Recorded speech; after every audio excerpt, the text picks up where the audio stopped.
about the new occupiers? Does he say, they bought us justice, they bought us equality, they bought us freedom, they bought us dignity? Or does he say that they bought us more humiliation? In our own land, we are now regarded as the enemy. In our own land. So then when he goes and tells these people that this is what happened to me, then not only do the tribes and the clans know what's going on, so does the nation. So when they tell you that the Afghan Taliban is on the rise, it's not necessarily just the Taliban. It's everybody who's had an experience of dehumanization, of humiliation. That could be a Farsi speaker, it could be a Turkic speaker, it could be a Turkmen or Uzbek or Pashtun. He could be Shia and he could be Sunni even. All have been recipients of the US and the coalition aggression in this manner. And Afghanistan, of course, is pivotal to the story of Afia Siddiqui. It's in fact pivotal to everything in the war on terror at present. It's bizarre, it doesn't make any sense. Just less than 2 decades ago, they were making films, Rambo 3, in which Sylvester Stallone shows how brave the Mujahideen are. He makes an entire film about their bravery. One of the most popular American actors there is. And at the end of the film, they say that this film is dedicated to the brave people of Afghanistan. The same people who the United States of America and Britain should be thanking, because there, right there in the middle of that sun-drenched country, the back of the Soviet bear was broken, and with it, communism, as we knew it. America's greatest threat was gone. And let me just remind you, brothers and sisters, America was terrified from communism. There were so many times, nearly a World War III. The Cuban Missile Crisis is 1961. Missiles with nuclear warheads were stationed, ironically, off the coast of Cuba, and we nearly went to World War over that. So America was terrified of the Soviets, and they supported the Mujahideen in Afghanistan. So should they be occupying them again? Is that the thanks they get? What's pivotal, as I said, Afghanistan. Why does it keep coming back to this place? Why does everybody fight over this country? For goodness sake, the British fought there 3 times. The Soviets, the communist Tsarist Empire, the Tsarist Empire of Russia wanted to gain control. Before that, the Mughals. Before that, Genghis Khan. Before that, Alexander the Great. What is it about this place? I'll tell you what it's about this place. They don't like an occupier. Everybody wants to occupy them, but they don't like an occupier. They will fight, and that's what's continuing to happen.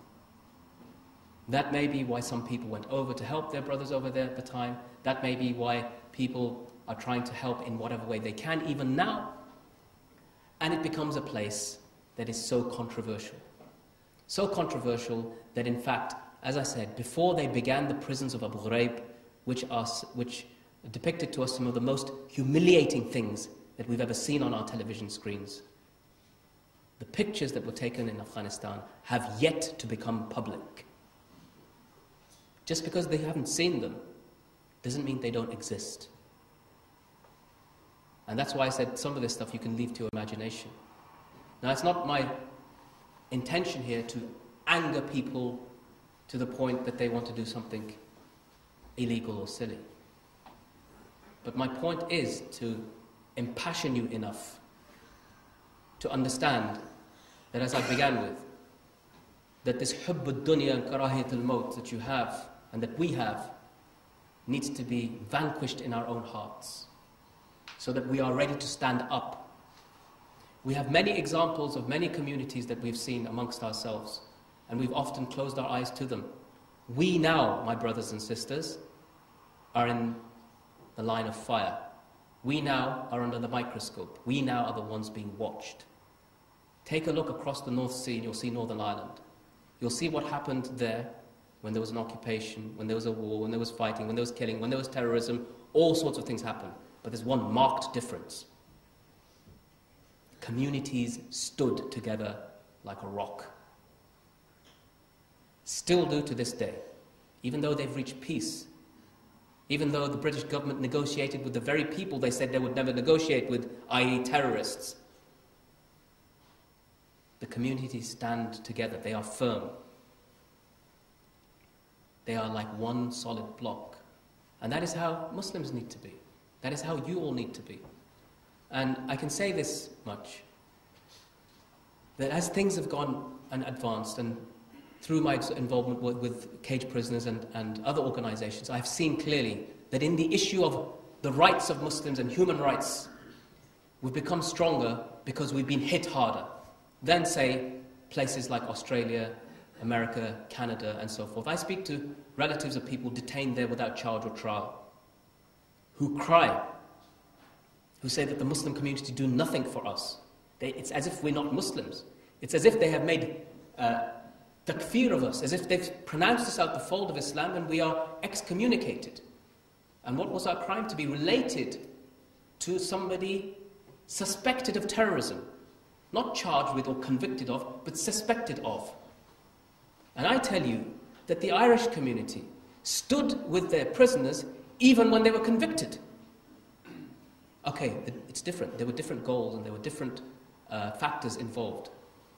But they recognized that if you want to isolate some people, as we're being told, isolate them, and say that they are not part of our community, then what will happen to them? More animosity, more hatred, and then more silly things. The issue of Afia Siddiqui, I said to you before, brothers and sisters, is so paramount because she is not only our sister, she is somebody who's in distress, somebody that has been clearly tortured, somebody that was held, we believe, in Bagram for several years. And let me just give you a snapshot of Bagram, which I don't often talk about. I often talk about hearing the sounds of a woman screaming. I say that all the time. I did hear the sounds of a woman screaming when I was held in Bagram. And I did see somebody get beaten to death by American soldiers.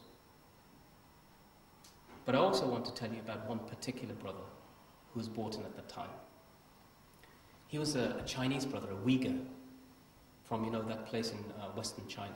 There was a lot of turmoil there recently. And I remember they brought this brother in, and they had his hands tied behind his back and pushed him into the bowing position, like into the ruku' position, and forcing him into the cell all alone by himself. In Bagram, it wasn't closed cells, it was a cell, each cell had about 10 people inside of the cell. And they were divided by razor wire. So you could see through the coils of the razor wire other people in front of you and the soldiers on the other side. So I saw this brother being brought in. And they were forcing him down. And the way that they moved all of us, that's how we were all transported. But the difference with this brother is that they brought in a huge chain, a massive chain. Because what they would normally do inside the cell, once they've locked you away, they leave you, you're not supposed to walk around, but you are free to if you want to, or if you're able to. But this brother, they attached a chain to him around his waist and around his shoulders. And that chain, then they looped through this huge bracket made out of iron that it took 3 American soldiers to carry. They looped it through there, and then they attached it to him, and the other end of the chain they took to the front part of the cage. And there this brother remained for weeks on end. And I mean weeks. When he wanted to go to the toilet, we had a barrel at the back of our cells, a barrel that they cut in half that all of us had to use. The stench was disgusting. This brother was not able to reach the barrel. This brother had to do what he had to do in front of everybody. And why? Suspected terrorist. What did he do? In all that I've heard since the many years, I've never heard of a Chinese brother being involved in any serious terrorism act against the Americans. In fact, one of the things we know with the Uyghurs is that they had no hostility towards the United States of America. They could even have been potential allies because Americans didn't particularly like the Chinese. But did it make any difference? No. Why? Because Muslim, Afghanistan, Pakistan equals terrorist. Simple, a simple equation. And that's what happened with Sister Afia Siddiqui. We find that her case, from the time I used to hear a sound of a woman screaming, who I believe probably wasn't Afia Siddiqui, wherefore it suggests that there was another woman there and that Afia Siddiqui wasn't the only woman. When Sister Yvonne went on her search for prisoner 650, she was directed to ask the Americans as to what is their policy on detaining women, because up until that point they were denying that Afia Siddiqui was in custody, they were denying that the woman that I heard existed, they denied that prisoner 650 existed. So we didn't know whether it's all one and the same person or are there two different people. And through the investigation, alhamdulillah, Sister Yvonne managed to, with the threat of going public, get the Americans to admit that there was a prisoner 650, but they claim she was not Afia. We have established through three separate independent witnesses, including the Red Cross, including brothers who escaped from Bagram, which in itself is an amazing fate, and through the last person who was released from Guantanamo in the UK, Binyam Muhammad, who told me himself, when I showed him a picture of Afia, is this the woman that you saw there? And he said yes. To this point now, still the Americans deny that Afia was in their custody for 5 years, and that, in fact, they only captured her when they did. Who do you believe? What do you believe? Eyewitness statements, or a country that has continually lied about why it went to war, about who it's going to war against, and about the methods that it's used to get there? Brothers and sisters, we've seen that people have tried to justify torture. They have done it in the name of fighting terrorism, but particularly in dealing with Muslims. We cannot escape from the fact that although this is a war on terror, every single time the common denominator is that they are targeting Muslims. That doesn't mean it's not going to happen to other communities or hasn't happened before, but it is targeting Muslims like none other has been. One of the greatest examples I can give you is that in Guantanamo Bay, whether a person is from Pakistan or Afghanistan, whether he's from Turkey or from Malaysia, whether he's from Kenya or Somalia, whether he's from Britain or whether he's from Australia, there is one common denominator, one common factor, and a simple one at that. They are all Muslims. Every single one of them. When I was held in the Bagram prison facility, each cell had a title. Each cell had been given a name. And the names were indicative of what it was that the Americans there thought they were fighting for or fighting against. One cell was called the USS Cole, after the bombing of the USS Cole in the Gulf of Aden by alleged Al-Qaeda members. Another was called the Twin Towers. Yeah, you can understand why they would call it the Twin Towers, because this is the war on terror. Another was called Pentagon. Yeah, you understood that one too. But then several others gave the game away. They had Somalia. Why did they have Somalia? Because of what they did there in 1993? Anybody seen the film Black Hawk Down? They entered Somalia to say, Restore Hope, they called it, Operation Restore Hope. And in one day, they killed 1,500 Somalis in their own homes. But they made the film about the 19 Americans. They had another cell called Beirut. You know what Beirut's about, right?